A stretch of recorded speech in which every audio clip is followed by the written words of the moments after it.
హల్లెలూయా. ఆది కాండం 15 అధ్యాయం చూస్తాం మనం. హల్లెలూయా. మొదటి వచ్చిన అబ్రహాము స్టోరీ ఎందుకు ఇంపార్టెంట్ అనేది మనం ధ్యానిస్తున్నప్పుడు మనకు తెలుస్తుంది. ఇది చరిత్ర అక్కడితో ఆగిపోలేదు. అబ్రహాం స్టోరీతో బిగిన్ అయిన స్టోరీ ఒక చరిత్రలో బోల్డెన్ని స్టోరీస్ ఉన్నాయి, ఆగిపోయాయి. దేవుడు ఆ స్టోరీ చెప్పాలనుకున్నాడు, చెప్పాడు, అయిపోయింది. కానీ అబ్రహాముని పట్టుకున్న స్టోరీ ఈ రోజుకి యూదులు ఉన్నారు. అబ్రహాం నుంచి ప్రారంభమవుతున్నటువంటి ఒక జాతి ఈ రోజుకి 2025 సంవత్సరాల ముందు అబ్రహాము యొక్క వంశావళి దావీదు నుంచి వచ్చేలా యేసుక్రీస్తు వచ్చి చనిపోయి 2025 సంవత్సరాల తర్వాత కూడా ఎవరున్నారు? ఆ జాతికి సంబంధించిన వాళ్ళు ఉన్నారు. దేశం ఉంది, యూదులు ఉన్నారు. ఎప్పుడైనా సరే దేవుడి యొక్క పనిని పాడు చేయడానికి ఎవరికి ఇష్టం? సాతానికి ఇష్టం. అలాగే ఈ చరిత్రలో దేవుడు అబ్రహాం ద్వారా, దావీదు ద్వారా, యేసుక్రీస్తు ద్వారా ఒక జాతిని ఏర్పరచుకుని యేసుక్రీస్తు ద్వారా మనందరినీ కూడా ఆయన యొక్క పిల్లల కింద చేద్దాం అనుకున్నటువంటి ఐడియా ఈ ఆదిలోనే అబ్రహాము, ఇస్సాకు, యాకోబుకి ఏటి కష్టాలు వచ్చాయి. వాళ్ళు పేట్రియార్క్స్ అంటే దేశభక్తి, లేదంటే ఒక జాతికి సంబంధించిన పెద్ద నాయకులు. వాళ్ళు మనకి ఏం పాఠాలు నేర్పించారు అనేది మనం ధ్యానిస్తాం అన్నమాట. అది కొన్ని వందల సంవత్సరాలు, 1000 సంవత్సరాల ముందు జరిగినటువంటి స్టోరీ, కంటిన్యూ అవుతున్న స్టోరీ ఇది. అందుకనే ఈ అబ్రహాం గారి స్టోరీ చాలా చిన్న విషయం కాదు. అది ముట్టుకుంటే ఎంత సంవత్సరాల తర్వాత ధ్యానించవచ్చు, అంత పెద్ద స్టోరీ. ఎందుకు ఈ రోజు కూడా అది ఉంది కాబట్టి స్టోరీ ఎండ్లెస్. ఎందుకు? భూమి అంతమైపోయే టైంకి యేసుక్రీస్తు ప్రకటనలో ఉంటుంది. యేసుక్రీస్తు ఇప్పటికీ వాళ్ళు ఏం చేస్తారు? మెస్సియా వస్తాడు అనేది ఎదురు చూస్తున్నాడు. యేసుక్రీస్తుని మెస్సియా కింద వాళ్ళు గుర్తించలేదు, అందు గురించి చంపేశారు. ఫస్ట్ ఆ పాయింట్. యేసుక్రీస్తు మాకు మెస్సియా అంటే ఒకలా ఉండాలి, అక్కడ పుట్టాలి, ఇక్కడ పుట్టాలి, రాజుగా ఉండాలి, అలాంటి బోల్డ్ని ఊహించుకున్నారు. వాళ్ళకి ఎవరైతే యూదుల ద్వారా రక్షణ అనుగ్రహించాలని దేవుడు అనుకున్నాడో అది యూదులకి మాత్రం అనుగ్రహించిన తర్వాత మరి పెద్దాం అనుకున్నాడో వాళ్ళు వ్యతిరేకంగా యేసుక్రీస్తుని వద్దనుకున్నారు. కాబట్టి మన వరకు వచ్చింది. అవునా లేదా? ఆయన యూదులు ఉన్నారు కదా, వాళ్ళకి ధర్మశాస్త్రం చొప్పున తీర్పు తీరుస్తాడు. భూమి ఎండింగ్ వచ్చింది, యేసుక్రీస్తు 2వ రాకడ వస్తుంది అనుకుందాం. అంటే ఎత్తబడే గుంపులోని మనం ఉండి మనం వెళ్ళిపోతే కనుక 7.5 సంవత్సరాలు మహాశ్రమలు ఉంటాయి. దాని తర్వాత యేసుక్రీస్తు 2వ రాకడ ఉంటుంది అని బైబిల్ చెప్తుంది. ఇప్పుడు యేసుక్రీస్తు ఇలా వస్తునేటప్పుడు అప్పుడు యూదులందరూ చూసి గొండు కట్టుకుని, ఈయనైనా యేసుక్రీస్తు, మేమేం చేసాం? సులువు వేసిన యేసుక్రీస్తు ఈయన మెస్సియా అని గుండు కొట్టుకుని ఏడుస్తారంట. ఎప్పుడు? చివరిలో. సో ఎండింగ్ వరకు ఎవరున్నారు? యూదులు ఉన్నారు. అబ్రహాముకి సంబంధించినటువంటి నిబంధన యేసుక్రీస్తు ఫాలో అయ్యి చివరికి యేసుక్రీస్తు వచ్చినంత వరకు అది ఫుల్ఫిల్ చేస్తారు. అందు గురించి మనం ఎన్ని వేల సంవత్సరాల చరిత్ర ధ్యానిస్తాం? అబ్రహాము నుంచి మనకి భూమి అంతమైనంత వరకు, అవసరమైతే ఇప్పుడున్నంత వరకు ప్రజెంట్ డేస్ పరిస్థితులన్నీ కూడా ధ్యానించడానికి 1 గంట సరిపోద్దా? సరిపోదు కదా. అయినా దేవుడు మనకి ఇచ్చిన అవకాశం బట్టి అలాగ వెళ్దాం. 16వ అధ్యాయం మొదటి వచనంలోనే ఉంది. అబ్రహాము భార్య పేరేటి? సారీ. అతనికి పిల్లలు కనలేదు. ఈవిడ ఏం చేస్తుంది? ఏమైనా స్విచ్ ఆఫ్ చేసుకుంది ఏంటి ఎక్కడైనా? మరి భాష ఎలా ఉంది? చాక్లెట్ ఇవ్వలేదు అన్నట్టు రాశారు ఇక్కడ. అబ్రహాము గారికి అడిగిన చాక్లెట్, ఇష్టమైన చాక్లెట్ ఇవ్వలేదు అన్నట్టు రాశారు. అబ్రహాము భార్య అయిన సారి అతనికి పిల్లలు కనలేదు. ఆమెకు హాగరు ఐగుప్తురాలిని దాచింది. అతనికి పిల్లలు కనలేదు. అంటే ఇక్కడ భాష ఏంటంటే, ఒకవేళ మనం అనుకుంటే English, now Sarai the wife of Abraham had brought forth no children ఉంది. బ్రాట్ ఫోర్త్, పిల్లలు కనలేదు. అబ్రహాం గారిది ఏం తప్పులేదని ఇక్కడ అర్థం. అబ్రహాములో పిల్లలు పుట్టించేటువంటి శక్తి కానీ అవి కానీ ఇవి కానీ అబ్రహాంకి ఏం తక్కువ కాలేదు. కాకపోతే ఏదో లోపమేముంది? సారాయిలో ఉంది. మీకు ఆగరను ఎవరున్నారు? ఐగుప్తురాలైన ఎవరా దాచి పేరు? ఆగర్ పేరు. ఇప్పుడు కొత్త జాతి వస్తుంది. సైతాను ఆగర్ నుంచి కొత్త జాతి వస్తుంది. ఇప్పుడు ప్రాబ్లం ఏంటి అంటే గోధుమలలో సైతాన్ ఏమి ఇప్పుతాడు? గురుగులు ఇప్పుతాడు అని ఉంది. పీకి ఎలా అని యేసుక్రీస్తున్నట్టు గురుగులు పీకినప్పుడు గోధుమలు కూడా వచ్చేస్తాయి బయట, అవి చచ్చిపోతాయి. వాటితో పాటు ఇవి పెరగనీయము. కాలం వచ్చినప్పుడు అవి కుప్పేద్దాం. ఏం కుప్పేద్దాం? గురుగులు పనికిరావు. అవేం చేద్దాం? మంటేసేద్దాం. సో ఇప్పుడు ఈ సైతాన్ ఏం చేస్తున్నాడు? మంచి వాగ్దానం దేవుడిస్తే ఎక్కడ మనిషి ఐగుప్తు దేనికి సాదృశ్యం? లోకానికి సాదృశ్యం. సైతాన్ యొక్క ఏలుబడి ఉన్నటువంటి దేశం అన్నమాట. అది లోకమైనా కావచ్చు, ఎన్నో దేశాలకు సాదృశ్యం. అది ఐగుప్తు అనేటువంటి ఒక మాట దేవుడికి వ్యతిరేకంగా ఎన్నో ప్రతిమలు చేసుకుని, ఎన్నో విగ్రహారాధనలు చేసుకుని అటువంటి దేవుడికి వ్యతిరేకంగా ఉన్నటువంటి దేశం. తెలుస్తుంది రాబోయే కాలంలో 10 తెగుళ్ళు ఎందుకు వచ్చాయి, ఆ దేవతల పేర్లు ఏంటి, అవన్నీ మనం ధ్యానిస్తాం. ఎందుకు వచ్చాయి అని ఐగుప్తుకి సంబంధించింది. ఇప్పుడు ఐగుప్తురాలైన దాసి ఉండేను అని ఉంది. ఏమనుంది? దాసి అంటే ఎవరు? అప్పుల్లో ఒక ఆవిడికి జమీందారు వ్యవస్థ ఉన్న వాళ్ళకి 50 మంది, 60 మంది, 100 మంది వాళ్ళ స్తోమతం ప్రకారం పని వాళ్ళు ఉండేవాళ్ళు అనమాట. అంటే నీళ్లు పోసిన వాళ్ళు ఒకరు, తోట ఆకులు ఏరిన వాళ్ళు ఒకరు, వంట చేసిన ఒకరు, కర్రలు తెచ్చిన వాళ్ళు ఒకరు, మాలిష్ చేసిన వాళ్ళు ఒకరు, గొర్రెలు కాపాడిన వాళ్ళు ఒకరు. అందరూ పోలంతమంది ఒకరే చేయలేరు కదా. ఎందుకంటే 100 మంది, ఇప్పుడు 317 మందితో యుద్ధానికి వెళ్ళాడు. 317 మంది అంటే ఎన్నో ఫ్యామిలీస్ ఉన్నాయి. కుర్రోళ్ళు వెళ్ళారు, మిగతా వాళ్ళు ముస్లిం అందరినీ ఎవరు పూజిస్తారు? అబ్రహం పూజిస్తున్నాడు.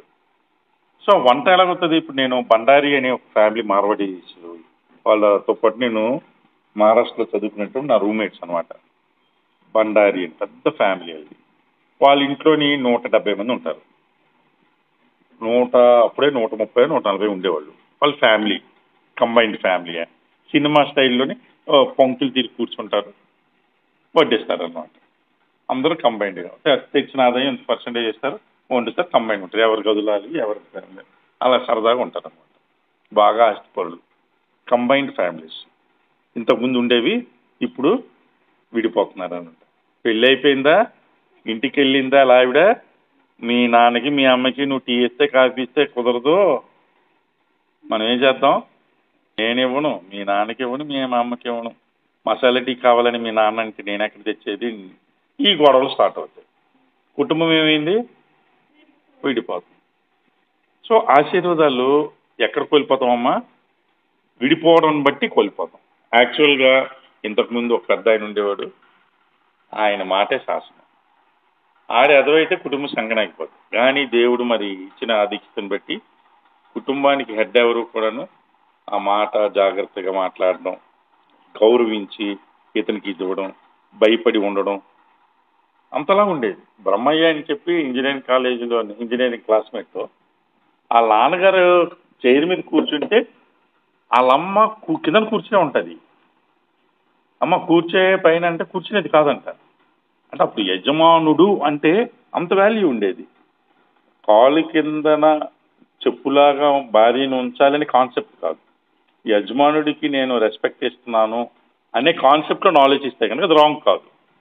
ఇప్పుడు కూర్చుని పేటేసి అలా ఆయనకి ఏదో కబుర్లు చెప్తా, మీరు తినండి, కొసరు తినండి, నేను వాళ్ళకి టేబుల్ మీద పెట్టేసానండి, తినేయండి కొంచెం, అలా బోర్లించేయండి, మిగిలిపోతే ఫ్రిడ్జ్లో పెట్టియండి. ఈవిడ లేవదు, లేవదు, వండేస్తుందట, టేబుల్ మీద పెట్టేసి మీరు లేటుగా వస్తారు కదా, నాణ్యత ఎందుకు పోద్ది, సౌండ్ లేకుండా వచ్చేయండి, తినేసి మీరు అన్ని ఫ్రిడ్జ్లో తగ్గి. ఉదయం అట్లా లేవడం నాకు ఇష్టం ఉండదు. ఏం చేయాలి? మీరే పెట్టి కొంచెం కాఫీ ఇచ్చేయండి. లవ్ ఎక్కువ మరి. అలా ఆవిడ చెప్తే అలా ఆవిడకి గుడ్ మార్నింగ్ డార్లింగ్ అనుకుని కాఫీ ఇవ్వాలి. అంటే లవ్ నడిచినంత వరకు ప్రాబ్లం లేదు. అందుకనే పాత తరంలో రెస్పెక్ట్లోనే ప్రేమ ఉండేదన్నమాట. ఎంత ఉండేదంటే వాళ్ళకి మనం ఎంతవరకు రెస్పెక్ట్ ఇస్తామంటే నా ప్రాణము, మా ఆయన ఎవరు, నా ప్రాణము నా దేవుడు. అందుకనే నోములు నోచినప్పుడు వ్రతాలు వదిలినప్పుడు హిందూస్ వాళ్ళ కాళ్ళు కడిగి వాళ్ళ నీళ్ళు తల మీద జల్లుకుంటారు. నువ్వు ప్రత్యక్ష దైవమే, నేను నా భర్తని గౌరవించలేని ఎడల నా దేవుడిని ఎలా గౌరవించగలను? ఆ రూపాన్ని నా భర్త రూపంలో నేను చూసుకుంటాను అనే విధంగా వీళ్ళు ఏం చేస్తారు? భర్త కాళ్ళు మొక్కుతారా, నీళ్ళు వేసుకుంటారా? ఈడు అద్వైతే అది వేరే విషయం. కానీ సిస్టము అలాగే మన హిందూస్ ఏం చేశారు, మన పాతకాలం మనుషులు అలా పెట్టారు. ఇప్పుడు ఇదే కాన్సెప్ట్ సారాయి అబ్రాహ్మణ్ ఏమని పిలుస్తుంది? యజమానుడు అని పిలుస్తారు. బండు ఏమండి ఇప్పుడు స్టైలు పోసే పోలే ఇదే కదా సినిమా స్టైల్. ఎక్కడున్నావే ఈడిపోగరు అంటే లవ్ కాస్త ఏమవుతుంది, అహంభావము, నేను పిలిస్తే ఇక్కడ రావాలి, గచ్చు గచ్చు గచ్చు గచ్చు వణికిపోయి అంటే టీతేవే గడప గడప ఎంతసేపే ఈడరుస్తాడు. ప్రేమలో ఏముంది? ఆ రెస్పెక్ట్ అవన్నీ ఉంటేనే. సారాయికి ఏముంది? యజమానుడు అనేటువంటి గౌరవం, భయము, భక్తి, ప్రేమ అన్నీ ఉన్నాయి. ఇప్పుడు అది ఎక్కడికి తీస్తుంది దారి అనేది చూద్దాం. ఇప్పుడు సారాయికి బోళ్ళంతమంది, అబ్రహాంకి బోళ్ళంతమంది పనోళ్ళు ఉన్నారు, కానీ సారాయిని చూసుకునేటువంటి ఒక పనోళ్ళు ఉన్నారు. ఆవిడ చేరేటు కొట్టుకోవాలి, ఆవిడ గురించి స్నానానికి నీళ్ళు పెట్టిన వాళ్ళు, నలుగు పెట్టిన వాళ్ళు, తలకు నూనె పెట్టిన వాళ్ళు, ఆవిడని జాగ్రత్తగా కనిపెట్టడానికి ఆవిడ గురించే ఉన్నోళ్ళు ఉన్నారు. అందులో ఒక ఆవిడ పేరు హాగర్.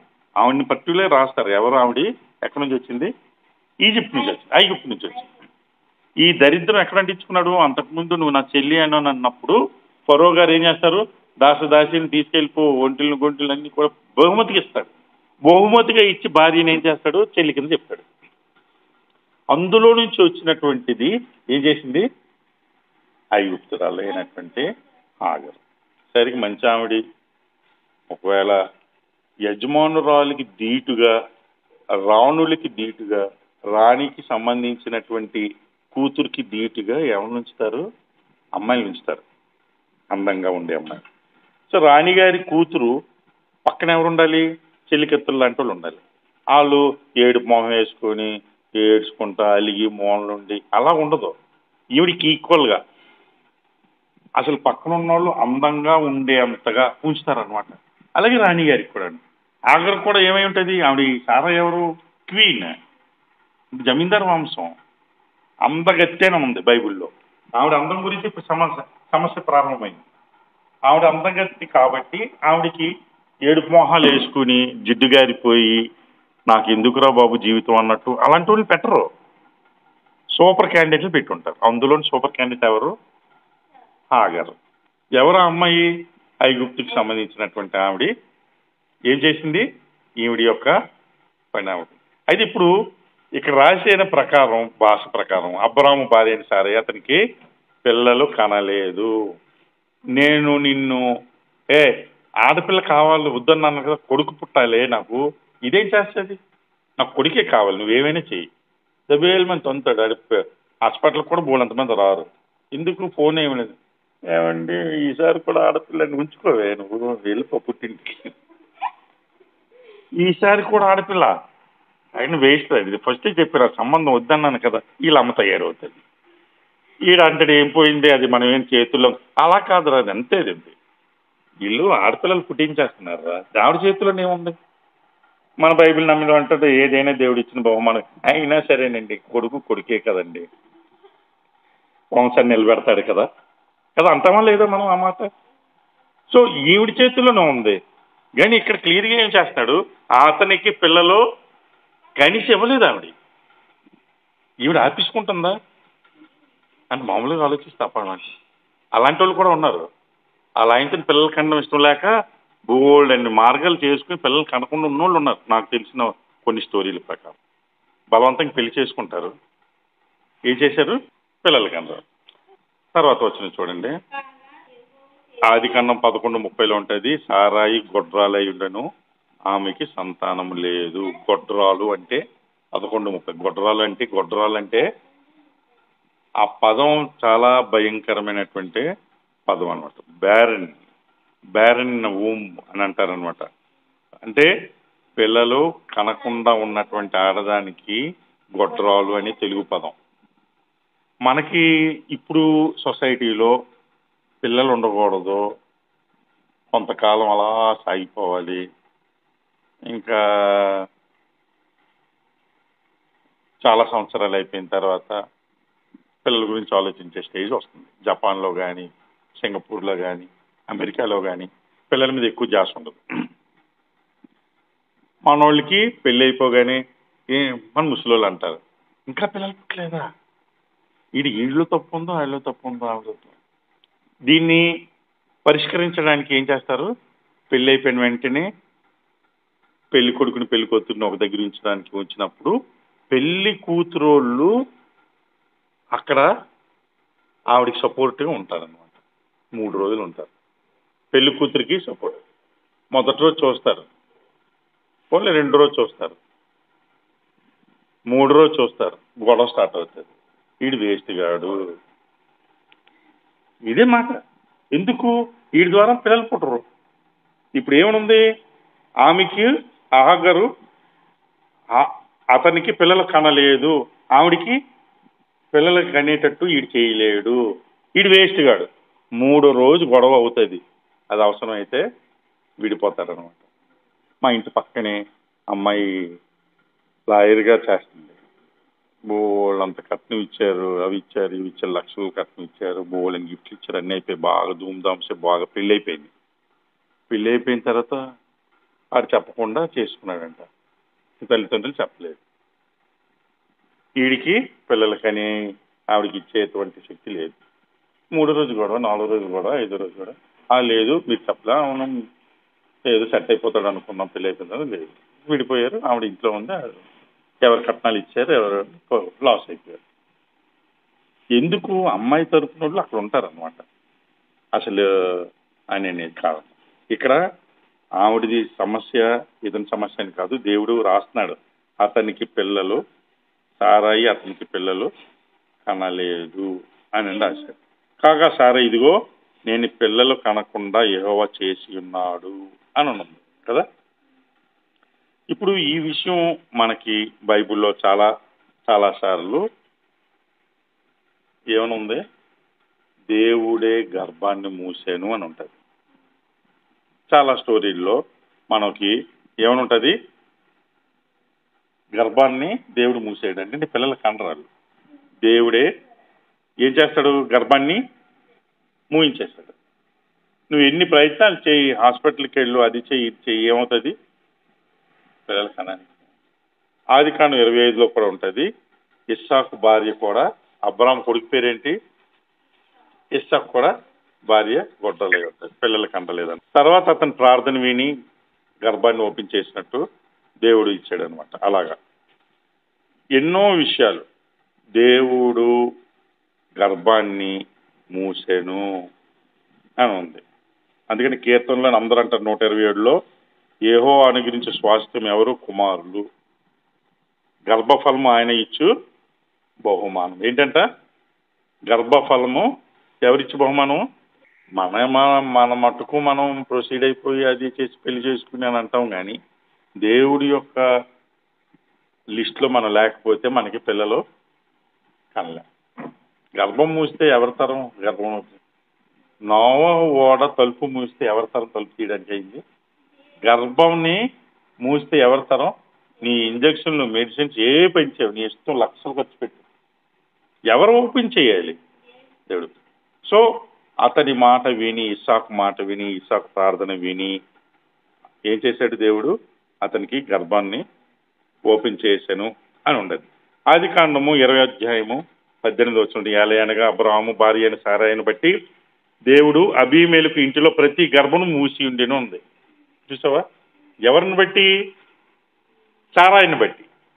ఇది ఇంకొస్తే తలనొప్పి వస్తుంది రాబోయే కాలంలో. అబ్రామును బట్టి, అబ్రాము భార్య అయిన సారాను బట్టి దేవుడు అబీమెలెకు ఇంటిలో ప్రతి గర్భమును మూసేశాడంతే. అర్థమైందమ్మా? గర్భము మూస్తే నువ్వు ఎన్ని ప్రయత్నాలు చేసినా నీకు పిల్లలు పుట్టారు. మనకి బేసిక్స్ ఇవి. మెడికల్ సైన్స్ కూడా దీనికి అందదు. హాస్పిటల్లో కూడాను ఐవీఎఫ్ ప్రొసీజర్ చేసుకోండి, మనం అది చేస్తాం ఇది చేద్దాం, పిల్లల కనీసం సంతాన సాఫల్య కేంద్రము, మీరు పిల్లలు పుట్టలేదు మా దగ్గర రండి మేము పుట్టించేస్తామని అంటున్నారు. ఇది సమస్యలు ఏమైనా ఉన్నా కదా.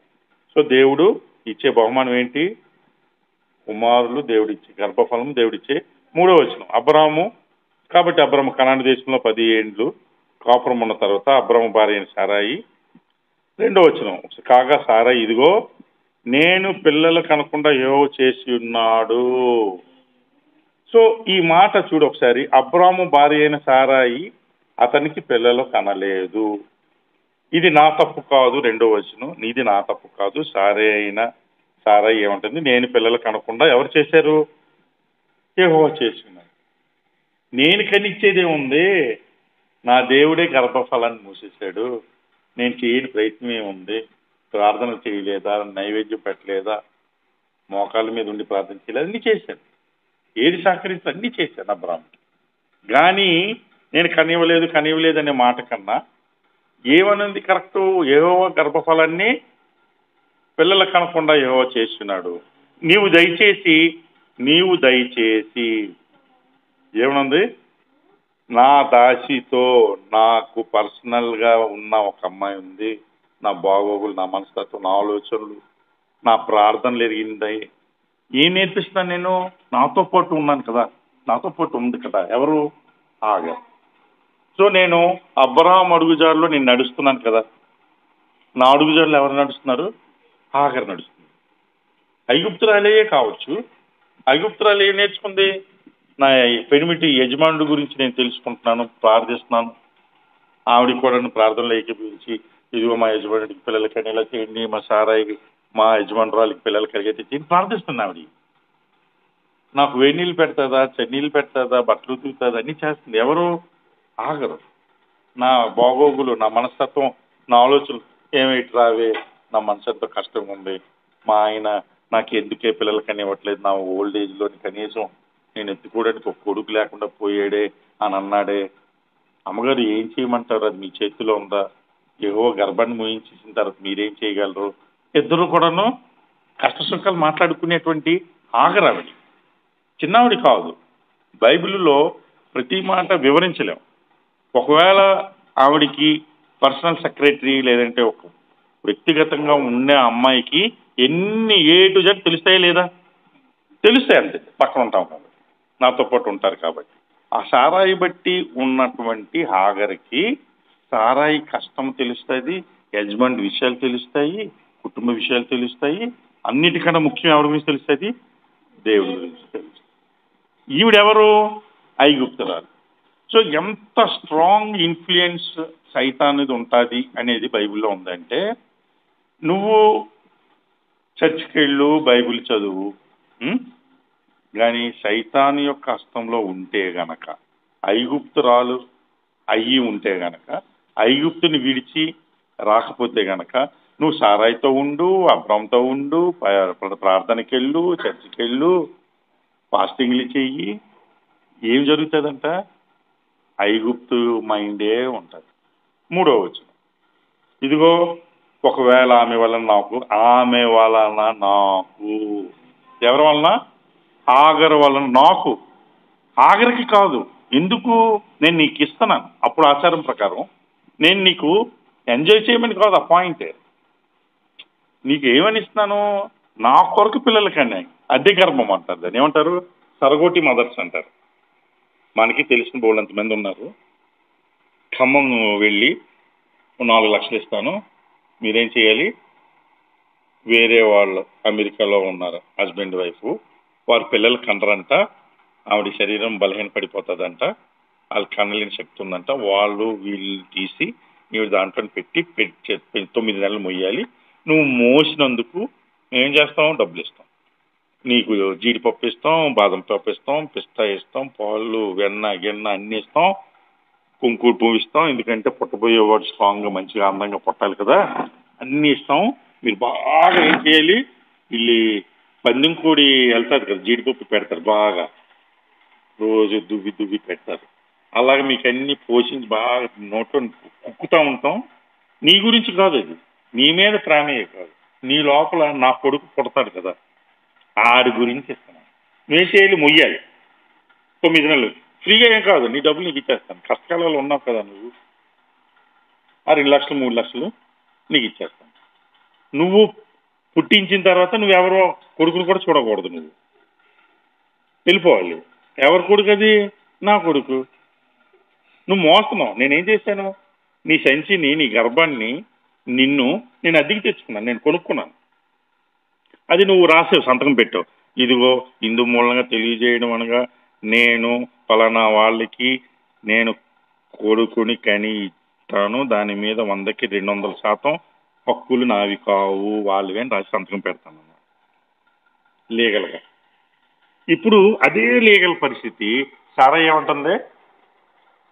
ఇదిగో నువ్వు ఒకవేళ ఆమె వల్ల నాకు సంతానం కలగవచ్చు, ఒకవేళ ఆవిడికి నాలాగే పిల్లలు పుట్టకపోతే ఇంకొకరిని ఎదుగుతానులే బాబు అందాక, ఫస్ట్ ఈవిని అయితే తీసుకునేళ్ళు, ఒకవేళ నా వల్ల కనుక ఏంటి నాకు సంతానం, ఒకవేళ ఈమె వల్ల నాకు సంతానం కలగొచ్చిన అబ్రాము అండర్లైన్ చేసి సారాయి మాట వినను. హ్యాపీ అయిపోయి కాదు, అమ్మ సారాయి అమ్మ. ఈ కాలంలోని మన భార్య కానీ పక్కింటి వాళ్ళు కానివ్వండి, మరి వాళ్ళతో పిల్లలు కానివ్వండి, లేదంటే ఆవిడతో ఒక సినిమాకి వెళ్ళండి, షికార్కి వెళ్ళండి అంటే అదేంటండి నాకు చెప్పకుండా వెళ్ళిపోయారు అంటారు. వీడు ముందే వెళ్ళి పారిపోతాడు ఆవిడతో. ఈ స్టేజ్లో ఉన్నాడు. ఆవిడికి అబ్రాం మాట సారాయి ఆ సారాయి మాట అబ్రాం విన్నాడంటే అర్థం ఏంటంటే ఆవిడ యొక్క మనసును తెలుసుకొని ఆవిడ ఏ పరిస్థితుల్లో ఉందో, నా యజమానుడికి ఏంటి కావాలి? ఓల్డ్ అయిపోతున్నాడు, నేను ఏం చేయలేకపోతున్నాను, మా ఆయన కోరిక తీర్చలేకపోతున్నాను, పిచ్చిదైపోతుంది.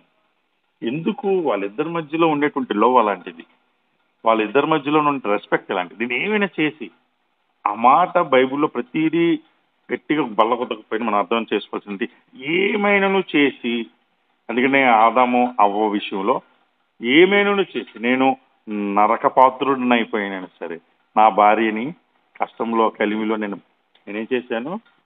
వాగ్దానం చేశాను. దేవుని ముందు పాణిగ్రహం చేసినప్పుడు, చేతిలో చేసినప్పుడు నేనేం చేశాను?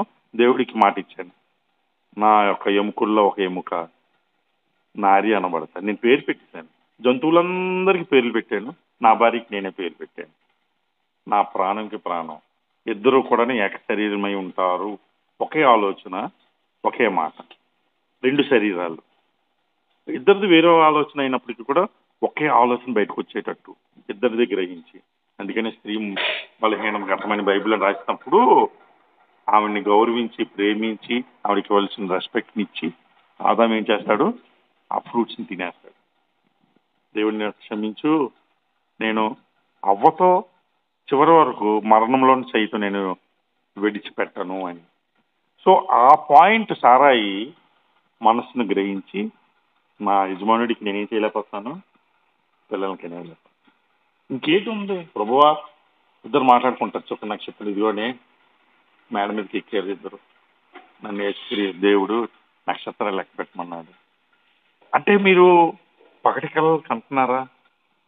అంటే పిల్లలు లేవు, ఇప్పుడు దూడ చనిపోతే ఒక బొమ్మ దూడని పెడతాం, అది అది నా నా నా పిల్ల అనుకుని పాలు ఇచ్చేస్తుంటది.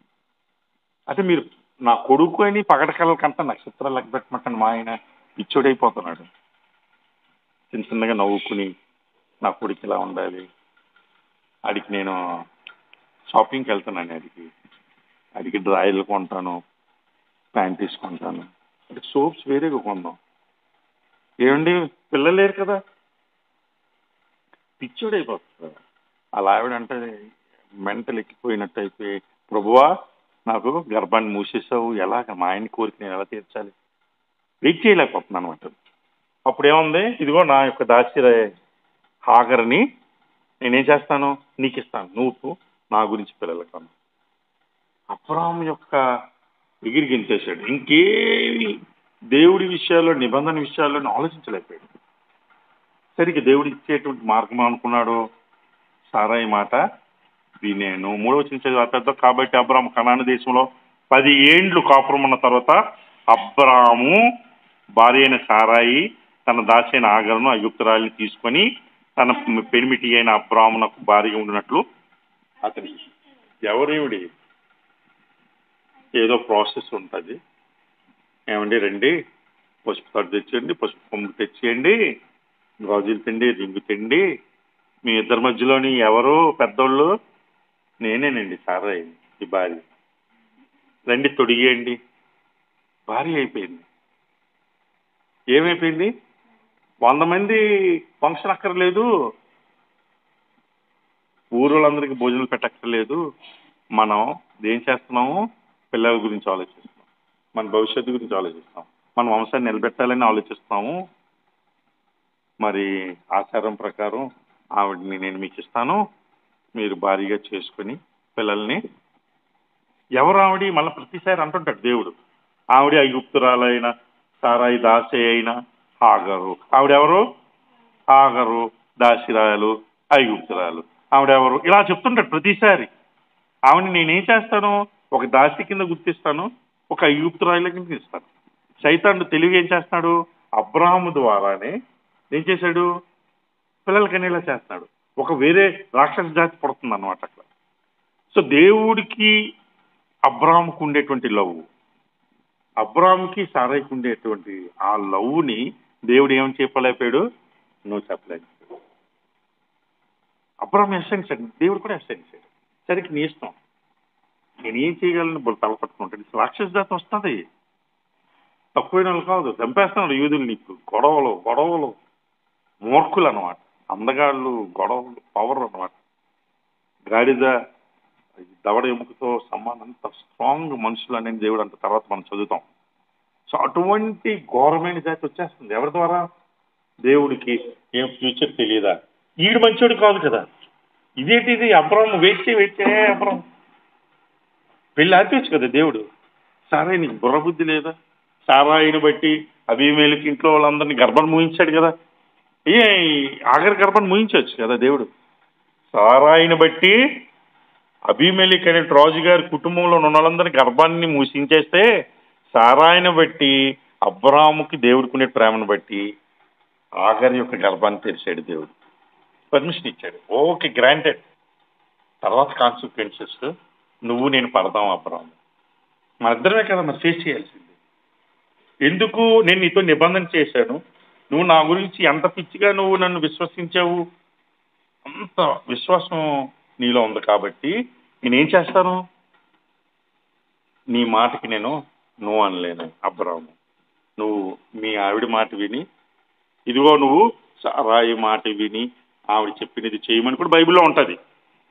ఇప్పుడు నువ్వు సారాయి మాట విని దాసిని తీసుకుని వెళ్ళి పిల్లల్ని కనుటకు దేవుడి పర్మిషన్.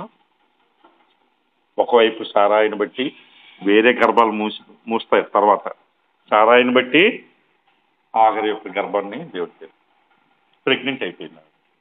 బ్యాక్గ్రౌండ్ పిల్లలు లేరు అనేటువంటి ఒక పదం ఇద్దరికీ కూడాను ఒక పిచ్చిలాగా తయారైపోయింది అనమాట. చూసావా, సినిమాలో చూపిస్తుంటారు, చచ్చిపోతే చిన్న చిన్న టాయ్స్తో ఆడుకుని పిచ్చిలాగా నవ్వుకుని బయటికి వెళ్ళి అవన్నీ అవుతుంటారు కదా. సేమ్ అదే, పిల్లలు లేరు, ఈ ఆస్తి దేనికి ప్రభువా, ఈ ఆస్తి ఏంటి, ఇదేంటి, నా ఎలియాజర్కే కదా చెందుతుంది, నా పిల్లలకి నాకు ఇంకేముంది, నా వంశ దగ్గర లేడు, నేను ఆడుకోవడానికి ఎవరు లేరు, నేను ప్రేమగా చూసుకోవడానికి, ఎత్తుకుని తిరగడానికి, ముద్దు పెట్టుకోవడానికి, తినిపించడానికి, నా లవ్ని అంటే ఏంటి, టన్నులు టన్నులు ఉన్నటువంటి లవ్ని షేర్ చేసుకోవడానికి నా కొడుకు లేరు దేవా అని అంటుంటాడు. ఎల్కానా అంటది, తర్వాత మనం రేపు చదువుదాం. పిల్లలు లేకుండా నువ్వు ఏడుస్తున్నావు కదా, సంవత్సరం తరబడి సంవత్సరం ఏడుపులు 100 మంది పిల్లల కన్నా నేనున్నాను కదా, నీకు హస్బెండ్ కదా, ఎలాగో అయిపోతుంది. హస్బెండే, పిల్లలే. సో హస్బెండ్ మీద ఉన్నటువంటి లవ్ వేరు. నేను పిల్లల మీద ఏం చేసుకున్నాను? సంవత్సరం నాకు ఈ రోజుకైనా, రేపైనా, ఎల్లుండైనా పిల్లలు పుడతారు. ఆ విశ్వాసం దేవుడి మీద ఎంతైతే విశ్వాసం ఉందో, నాకు పిల్లలు పుడతారనేటువంటి విశ్వాసం కూడా నాకు అంతే ఉంది. పైపెచ్చి దేవుడు ఏమంటాడు, నీకు పుడతాడని సంవత్సరాల తరబడి చెప్తూనే ఉన్నాడు. నక్షత్రాలు లెక్కబెట్టు, ఇసుక లెక్కబెట్టు. ఎక్కడ లెక్క పెట్టగలం మేము? 2 లెక్క పెట్టలేం. మరి నువ్వు కొడుకిస్తావా స్పీడ్గా? నువ్వు ఇవ్వవు. నాలో విశ్వాసం సన్నగిలిపోతుందా? లేదు. ఇంకా బలమైన కోరిక వచ్చేస్తుంది. ఎంతటి కోరిక వస్తుంది? ఇంటి నిండా టాయ్సే. ఇంటి నిండా అబ్బాయి ఫోటోలు పెట్టుకున్నాడు. అబ్బాయి నిక్కర్లు, అబ్బాయి షర్టులు, అది టాయ్స్, అది సైకిల్ అన్ని కొనేసుకున్నారు. సారాయికి ఆఖరు ఇదేంటి యజమానుడు అన్ని కొనేస్తున్నాడు, మీకు పిల్లలు లేరు కదా మా యజమానురాలు. మా ఆయనకి విశ్వాసం ఎక్కువ, కొడుకు పుడతాడు. అదేటమ్మగారు, దేవుడి మీద అంత నమ్మకం ఉంటుందా? పుట్టకపోతే ఏం చేస్తారు? పుడతారు లేవే. గౌన్లు కూడా కొనొచ్చు కదా, అమ్మాయి పుడితే. కొడుకే పుడతాడంటే మా ఆయన. అన్ని కొడుకుకి సంబంధించినవి. ఇంటి నిండా ఆడికి ఇదేస్తాను, అదేస్తాను, సైకిల్ తొక్కిస్తాను, నడిపిస్తాను, ఆడికి ఆ ఊరు తీసుకెళ్తాను, జలపాతాల దగ్గర తీసుకెళ్తాను, కొండలు ఎక్కిస్తాను, అన్నీ ఊహిస్తున్నాడు. మేడ మీద కూర్చుని ఇదిగోని మనం ఏం పెద్ద పెడదాని ఏడ్చి ఉంటుంది కదా ఆ సారాయి. ఎందుకు ఏడుస్తుంది? నా యజమానుడికి ఏం తీర్చలేకపోతున్నాను? కోరిక తీర్చలేకపోతున్నాను. ఏం తక్కువ ఉంది నా మీద? టన్నులు టన్నులు లవ్ చూపిస్తున్నాడు, కానీ కొంత సెపరేట్గా కొడుకు మీద ఏం చేసుకున్నాడు? ప్రేమ పెంచుకున్నాడు. అలా పెరుగుతూ ఉంది ఆ ప్రేమ. కొడుకు కనుక పుట్టుకుపోతే అబ్రాము ఆ ప్రేమ ఎక్కువైపోయినా సరే చచ్చిపోతాడు అన్నమాట. అంతే కదా, దాచేసుకున్నాడు. ఎవరి మీద పెట్టుకోవాలి? కొడుకు మీద. కొడుకు మీద చూపించు. సొల్యూషన్ కనిపించింది. సరే ఇదిగో నా దాసరేలేనా, ఆగర్ నువ్వు తీసుకెళ్ళిపో పిల్లలకి. ఎంజాయ్ చేయడానికి ఉండే కోరిక కాదు. నా కొడుకు పుట్టేస్తాడు అన్నమాట. 9 నెలలు. ఇంకా 4వ నెలైనా, ఇంకా 5వ నెలైనా పిచ్చెక్కిపోతాం. 9 నెలల నా కొడుకు చూసుకోవడానికి. ఒక్కరోజు 1 సంవత్సరాలు గడిపుంటాడు. ఎందుకు అంత లవ్ పిల్లల మీద పెట్టుకున్నాడు. హల్లెలూయా. హల్లెలూయా అండి.